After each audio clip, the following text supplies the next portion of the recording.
try your best to reassure me. I wasn't patient to meet you. Am I too needy? Am I too eager? I don't know, I don't know, I don't know, I don't know what this is, but it doesn't feel wrong. I don't know, I don't know, I don't know, I don't know what this is, but it doesn't feel wrong. Did you hear me say it? Say it. Did you hear me say? I say something loving. I can't hold it inside. The thrill of affection is only getting stronger. I say something loving. All my hesitations are fading, fading. I feel it taking over.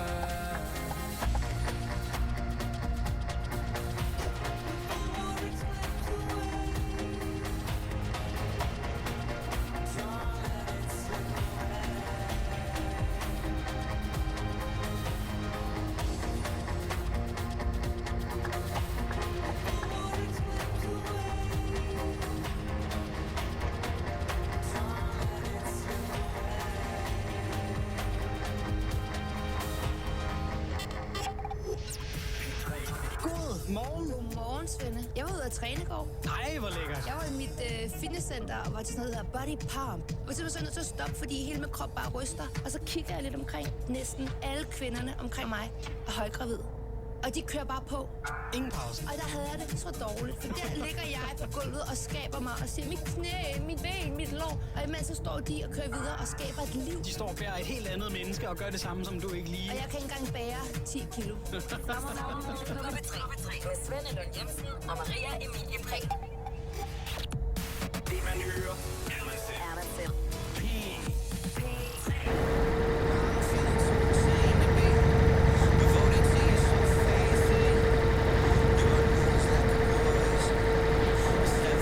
So determined. If you knew you had a hold of me, maybe you would get a hold of me. But your love is still a poison.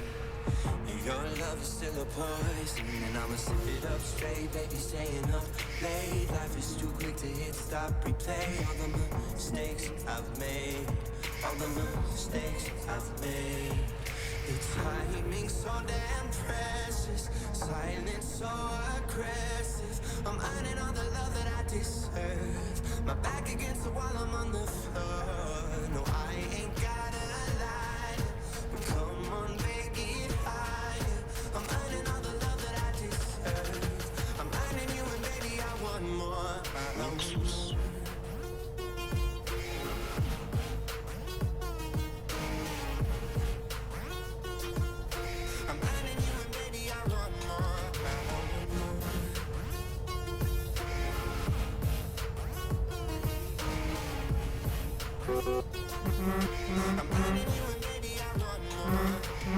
It's on your mind, no, I can see you. A dirty motherfucker playing tricks on me. Your love is like a fine wine, drinks real good when it's the right time. Hey, you want that privacy, moving like nobody gonna come and see. Your love's still a fine wine, tastes real good, yeah, it's the right time. And I'ma sip it up straight, baby, staying up late. Life is too quick to hit stop, replay. All the mistakes I've made, all the mistakes I've made. The timing so damn precious, silence so aggressive. I'm earning all the love that I deserve. My back against the wall, I'm on the floor. No, I ain't gotta lie, but come on, baby, it higher. I'm earning all the love that I deserve. I'm earning you, and baby, I want more. I want more.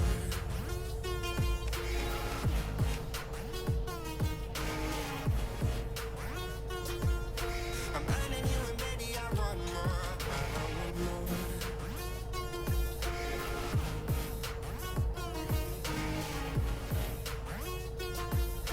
I'm earning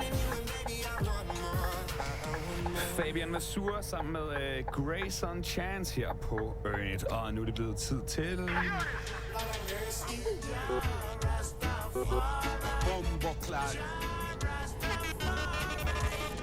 Well, Sean Paul, what do you prefer? Hey yo, I'm Sean Paul and I'm feeling luxurious. That's luxurious, baby. Keep it blazing. Mad. Ja, vi skal simpelthen til finalen i vores lille Sean Paul-quiz, hvor vi altså skal lære ham lidt bedre at kende. Finde ud af, hvad han foretrækker mellem to valgmuligheder, som i dag er lidt musikalsk. Og til at hjælpe os med det, der har vi fået fat på dig, Henrik. Velkommen til. Jo, tak. Som befinder sig hvorhenne i det ganske land?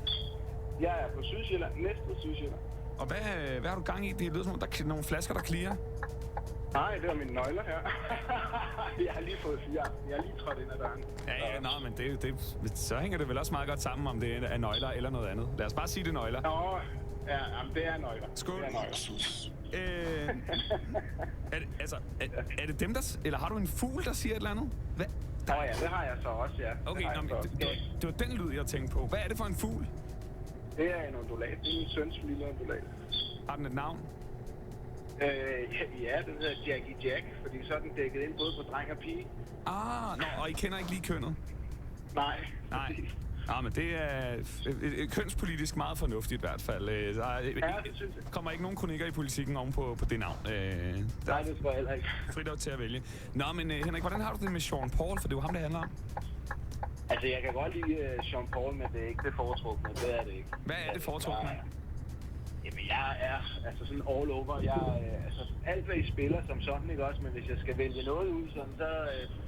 Jeg kan ikke engang sige navn jo som sådan. Det skal bare ikke være for voldsomt. Det er ikke til Onko Bongo, altså det er bong. Eller god musik lige på ørerne. Kørmusik, som man siger. Helt sikkert. Det er jo... Det er modtaget. Den gyldne middelvej. Men jeg har været mega reggae og Bob Marley-fan. Så det er måske også noget Bob Marley, vi skal høre, hvis du gætter rigtigt i dag. Ja, og I har fået lov at vælge, hvad vi skal høre. Bare det bliver ham. Jamen, jeg har fundet en sang frem, som jeg synes er vanvittig god. Så hvis du rammer plet, så bliver det Could You Be Loved med Bob Marley and the Wailers. Den kan man ikke være i dårlig humør til. Jeg rammer plet. Det er kun lige country. Jamen, jeg håber, at du rammer plet, fordi så kan vi jo høre lidt Bob Marley. Lad os bare kaste os ud i det. Dagens spørgsmål lyder sådan her. Well, Sean Paul, what do you prefer? Oh, wow, it's crazy. EDM or country music? Ja. Hvad er han til, Henrik? Eller nej, lad os lige vente lidt med Sean. Hvad med dig selv? Er du mest til EDM eller country? Jeg er så mest til country. Nu er det ikke så meget country, jeg får hørt, men jeg er mest til country, hvis jeg skal vælge der i hvert fald. Ja, det kunne jeg også godt lidt forstå på det, du sagde før. Det skal ikke blive alt for vildt. Nej, det gemmer vi til, når vi der flasker ligesom siger. Det er selvfølgelig rigtigt, ja. Og jeg tror egentlig også, det er tiltænkt, at det er der, man faktisk hiver EDM'en frem. Og så kan du så, når du har tømmermænd, høre lidt country dagen efter. Ja, lige præcis. Men hvad med ham her, Sean Paul? Hvad foretrækker han?